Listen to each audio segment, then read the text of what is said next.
गजाननं भूतगणादिसेवितं कपित्थजम्बूफलसारभक्षितम् उमासुतं शोकविनाशकारणं नमामि विघ्नेश्वरपादपङ्कजम्। श्रुतिस्मृतिपुराणानामालयं करुणालयं नमामि भगवत्पादशङ्करं लोकशङ्करम्। अपार करुणासिन्धुं ज्ञानदं शान्तरूपिणं श्रीचन्द्रशेखरगुरुं प्रणमामि मुदान्वकम्। देवे देहे च देशे च भक्त्यारोग्यसुखप्रदं बुधपामरसंसेव्यं श्रीजयेन्द्रं नमाम्यहम्। नमामः शङ्करान् वाक्यविजयेन्द्रसरस्वतीं श्रीगुरुं शिष्टमार्गानुनेतारं सन्मतिप्रदं श्रीसत्यचन्द्रशेखरेन्द्रसरस्वतीस्वामिने नमः। सर्वमङ्गलमाङ्गल्ये शिवे सर्वार्थसाधिके शरण्ये त्र्यम्बके देवी नारायणि नमोस्तुते।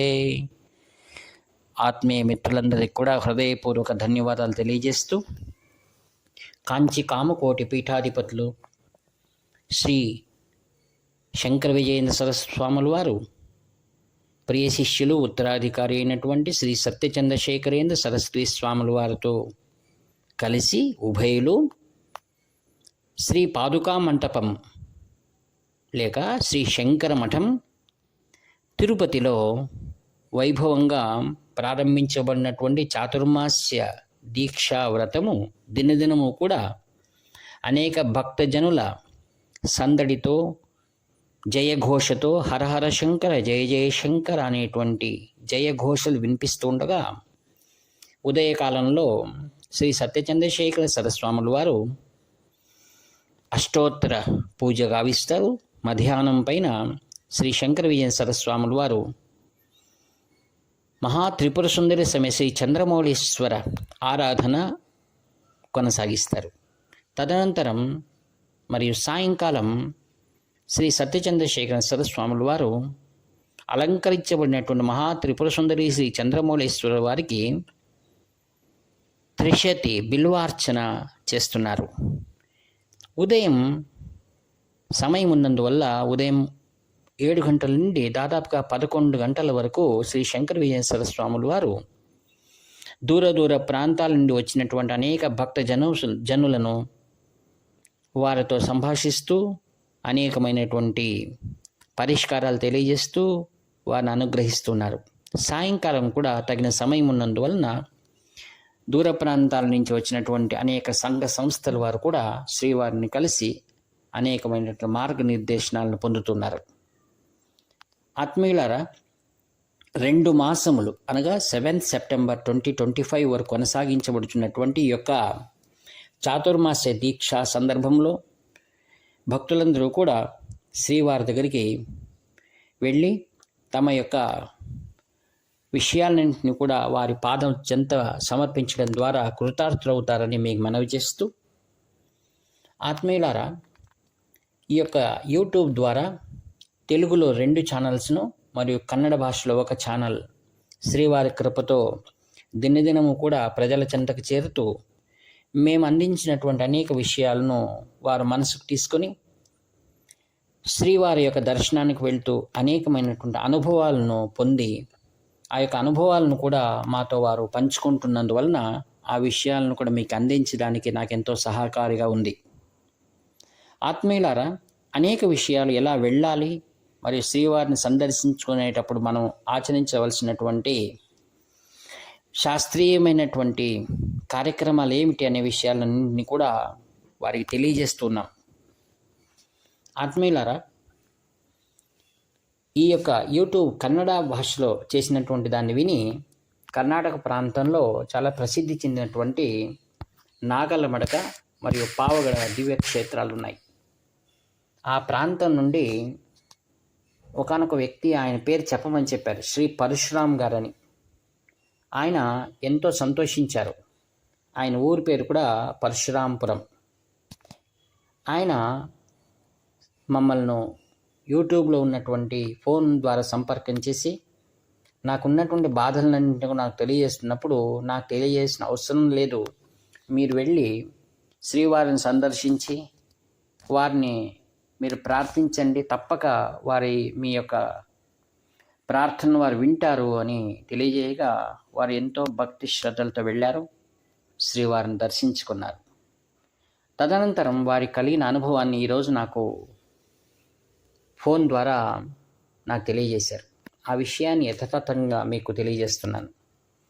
ఆత్మీయులారా, ఆయన పూర్వం నుండి వచ్చినటువంటి అపారమైన ధన సంపత్తి ఏదో ఉందో వాటిని అవసరం ఉన్నటువంటి వారందరికీ కూడా వారిని ఇవ్వడం, తర్వాత వారు ఎంతో వాపసు ఇచ్చినటువంటి సొమ్ముతో చాలా సుఖంగా జీవనయాత్ర కొనసాగిస్తున్నారు. అది అపారమైన ధన సంపద వారి దగ్గర ఉంది. అప్పుడేం చేశారు, ఒకానొక వ్యక్తి, మంచి కుటుంబం వారికి ఈ యొక్క రియల్ ఎస్టేట్ చేయాలనేటువంటి సంకల్పం కలిగిందట 5 ఏళ్ల కిందట. వారు మంచి వ్యక్తి కావున వీరి దగ్గరికి వచ్చి, మీరు ఎలాగైనా మాకు సహాయం చేస్తే మేము తప్పక మీ పైకాన్ని వడ్డీతో సహా మేము తిరిగి చెల్లిస్తామని చెప్పారట. సరే అని పూర్వం నుండి బాగా తెలిసిన కుటుంబాలు కావున ఈయన వారికి దాదాపుగా ఎక్కువ ధనం నేను ఇచ్చానని చెప్పారు. తర్వాత ఆ ధనం ఇచ్చేటప్పుడు ఇరువురు కుటుంబాలు బాగా తెలిసిన వారు కావున ఏవి రాత కోతలు చేసుకోలేదు, మరియు సాక్ష్యం కూడా ఇవ్వలేదు. వీరిద్దరు మాత్రం ఒకరికొకరు తెలుసు, ఇచ్చుకున్నారు. వ్యాపారంలో అభివృద్ధి చెందాలని, తదనంతరం ఇద్దరు కూడా బాగుండాలని వారిద్దరి నమ్మకం. తదనంతరం రియల్ ఎస్టేట్ ప్రారంభించిన ఆ వ్యక్తి ఆయన చక్కగా వ్యాపారం చేసే సందర్భంలో, కరోనా సందర్భంలో ఆ యొక్క వ్యాపారం అంతా కూడా బాగా దెబ్బతింది. దాదాపుగా 3 ఏళ్ళు వ్యాపారం స్థగితమైపోయినందువల్ల ఆ కుటుంబం కూడా చాలా బాధల్లో ఉంది. ఈయన వారికి 2-3 సార్లు, మాకు దయచేసి మీరు పైకం ఇస్తే నేను వేరే విధంగా వ్యాపారంలో నేను కొనసాగించాలనుకున్నానన్నారు. మీరు చూస్తున్నారు కదా నా పరిస్థితి, నేనంతా తప్పక ఇస్తాను అని. ఈ యొక్క పరశురామ్ గారి ఇంట్లో ఈ యొక్క ఒత్తిడి ఎక్కువైంది. నువ్వు మునిగిపోయావు, వారికి అంతా సొమ్మిచ్చేసావు అని. నాకు నమ్మకం ఉంది, నేను మంచి మనసుతో ఇచ్చాను, తీసుకున్న వారు కూడా మంచి మనసుతో తీసుకున్నారు అని ఇన్ని రోజులుగా వారికి చెప్తూ వచ్చారు. వారు అనేక మంది జ్యోతిష్యులను అడిగారట, మరి అనేకమైన పూజలు అవన్నీ చేస్తూ వచ్చారు. అనేక వ్రతాలు కూడా వారి ఇంట్లో ప్రారంభించడానికి మొదలుపెట్టారు. జరిగింది ఏంటంటే, మొత్తానికి వారి మనశ్శాంతి లేదు. వారికి కాంచి కామకోటి పీఠం అంటే ఏం తెలియదు. ఒకసారి మేము పెట్టినటువంటి యూట్యూబ్ ద్వారా విని కన్నడ భాషలో వారు నాతో ఫోన్ ద్వారా సంపర్కం చేశారు. వారికి తగినటువంటి విషయాలను అందించి, మీరు దృఢమైనటువంటి భక్తితో మీరు శ్రీవారిని సందర్శించండి, ఒక్క మాటలో చెప్పండి మీరు చెప్పవలసిన దాన్ని అనగా, నాకు ఆర్థిక ఇబ్బంది అని మాత్రమే చెప్తానన్నారు, అంతే చాలన్నారు. ఆయన వెళ్ళారు, ఫలములు సమర్పించారు, శ్రీవారికి సాష్టాంగ నమస్కారం చేసుకున్నారు. స్వామివారు ఆయన చూడగానే చాలా ఆర్థిక ఇబ్బందుల్లో ఉన్నాను అన్నారు. శ్రీవారికి అర్థమైపోయింది. ఒక పండుని ఆయనకు ఆశీర్వాద రూపంగా ఇచ్చారట. వారిని చూడగానే వీరిలో అమితమైనటువంటి విశ్వాసం ఏర్పడింది. ఏంటి, తప్పక నా యొక్క సమస్యలు తీరిపోతాయని. అందుకే ముఖ్యంగా భక్తుడికి ఉండవలసింది ఏంటనగా విశ్వాసం. విశ్వాసో ఫలదాయక అని. అందుకే భగవంతుడు గీతలో మాట అంటాడు, శ్రద్ధయా పరయోపేత మామిచ్ఛాప్తుం ధనంజయ. ఏదైనా శ్రీ శంకర స్వామిలో చెప్తుంటారు, శ్రద్ధయా దేయం అశ్రద్ధయా నదేయం. శ్రద్ధతో ఇవ్వు, అశ్రద్ధగా ఏమి ఇవ్వకు. శ్రద్ధ అనేది చాలా గొప్పది. ఆయన ఎంతో మన సమాధానంగా వచ్చారు. కొద్ది రోజుల తర్వాత, దాదాపుగా 1 నెల వెనకలనే ఆ స్నేహితుడు తీసుకున్న ఆయన వీరి దగ్గరికి వచ్చి, నాకు కొద్ది పైకం వస్తుంది, 2 ప్లాట్లు అమ్ముడుపోయాయి, తర్వాత ఒక విషయం చెప్తున్నా అన్నాడు. నాకు 2 బిల్డింగ్స్ ఉన్నాయి, దాంట్లో ఒక బిల్డింగ్ మీకు రాసి ఇచ్చేస్తున్నా అన్నాడు. ఈయన ఆశ్చర్యపోయాడు. అది దాదాపుగా 1.5 కోటి రూపాయలు. అది అంత మంచి బిల్డింగ్ నాకు ఇస్తారంటే, అవును మీకోసం నేను ఇస్తాను, మీ యొక్క నమ్మకానికి నేను ఎంతో రుణపడి ఉన్నానన్నాడు. 1.5 కోటి విలువ చేసే యొక్క ఇంటిని ఈయనకి ఇచ్చేశారు. నాకు ఆయన దాని వాస్తు చూడమని ఆ బిల్డింగ్ది నాకు స్కెచ్ పంపించాడు. చాలా బాగుంది, తీసుకోండి అన్నాను. ఆయన ఈ యొక్క చాతుర్మాసం అయిన తర్వాత దాన్ని గృహప్రవేశం చేస్తానన్నాడు ఆయన.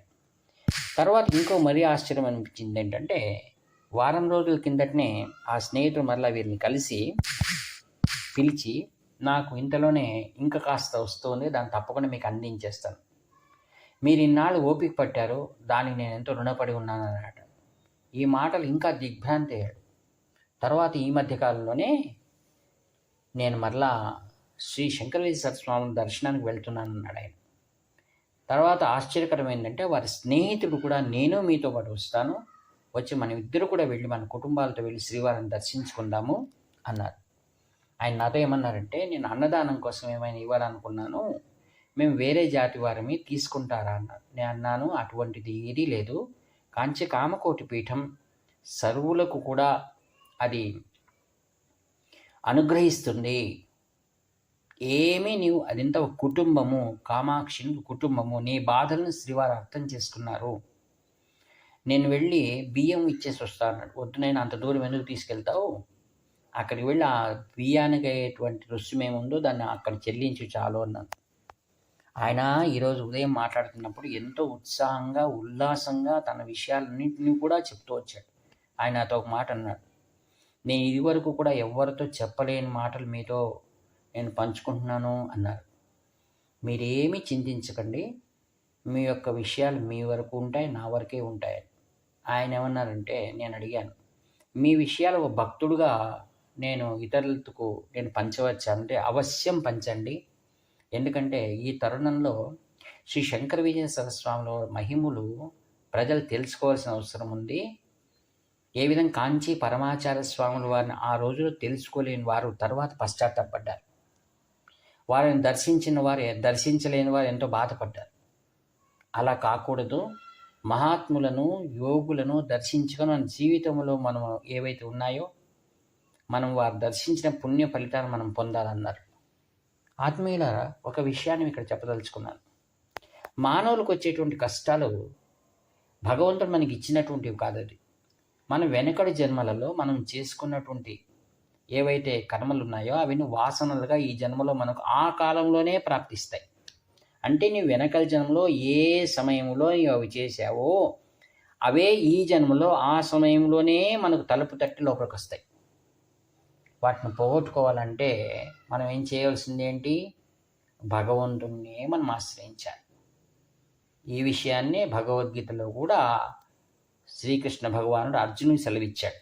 ఓ అర్జున, ఇవన్నీ కూడా మత్కర్మ కృన్ మత్పరమో మద్భక్త సంగవర్జిత నిర్వైర సర్వభూతేషు యస్ సమామేతి పాండవ అంటాడు. అందుకు నీ యొక్క కాయక వాచక మానసికం కలిగినటువంటి సమస్త కర్మలు ఏవైతే చేస్తున్నావో ఆ యొక్క కర్మలను ఫలితాన్నంతటిని కూడా భగవదర్పితం చెయ్యి. ఇవన్నీ పూర్వజన్మల వల్ల జరిగాయని నువ్వు నిమ్మరంగా ఉండాలి. అందుకే మహాపురుషుని ఆశ్రయించుకోవాలి. మహాపురుషులు ఏం చేస్తారంటే, ఎవరిలో పశ్చాత్తాపము, ఎవరిలో కనువిప్పు కలుగుతుందో వారిపైన దయావీక్షణాలు కలుగుతాయి. ఇది ఒక ఉదాహరణగా మీకు చెప్తున్నాను. ఇలాంటివి లెక్కలేనని శ్రీ శంకర విజయ స్వాముల వారు ఆ విజయయాత్రలు కొనసాగించారు. వాటినన్నీ తర్వాత మీకు నేను అందించడానికి ఇష్టపడుతున్నాను. ఇప్పుడు వారితో సంపర్కం చేస్తున్నాను అనమాట. మీ విషయం మేము చెప్పవచ్చా, ఇది ఇతరులకు ఉపయోగపడుతుందా అని. ఏ భక్తులైతే ఒప్పుకున్నారో వారి విషయాలు మాత్రమే మీకు యూట్యూబ్లో ఇప్పుడు అందిస్తున్నాను. కావున ఆత్మీయులారా, ఈరోజు పవిత్రమైనటువంటి ఈ యొక్క చాతుర్మాస్య పవిత్ర దినాల్లో ఎందరో మనం కావాల్సింది ఏంటంటే, ఆది వ్యాధి హరన్ రుణ మృత్యు దారిద్ర నాశనం అన్నారు.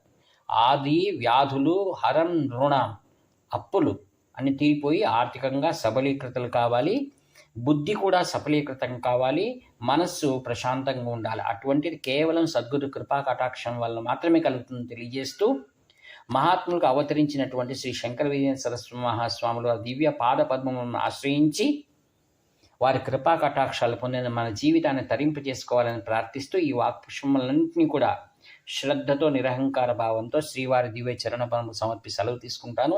ఇట్లు మీ ఆత్మీయ మిత్ర నివర్తి నాగభూషణ శర్మ. 7483229249. హరహర శంకర జై జై శంకర, హరహర శంకర జై జై శంకర, హరహర శంకర జై జై శంకర. యూట్యూబ్ ద్వారా విన్నటువంటి వారు ఎందరో తమ యొక్క సమస్యలు ఏవైతే జాతక సమస్యలు కానివ్వండి, వాస్తు సమస్యలు కానివ్వండి, అవన్నీ కూడా మాకు పంపిస్తున్నారు. కొద్దిగా నిదానంగానైనా వారికి మేము స్పందిస్తాం. ఎందుకంటే ప్రతిరోజు కూడా అనేకమైన కార్యక్రమాలు ఉన్నాయని తెలియజేస్తున్నాను. ఇది మీరు గమనించండి. హర హర శంకర, జై జయ శంకర.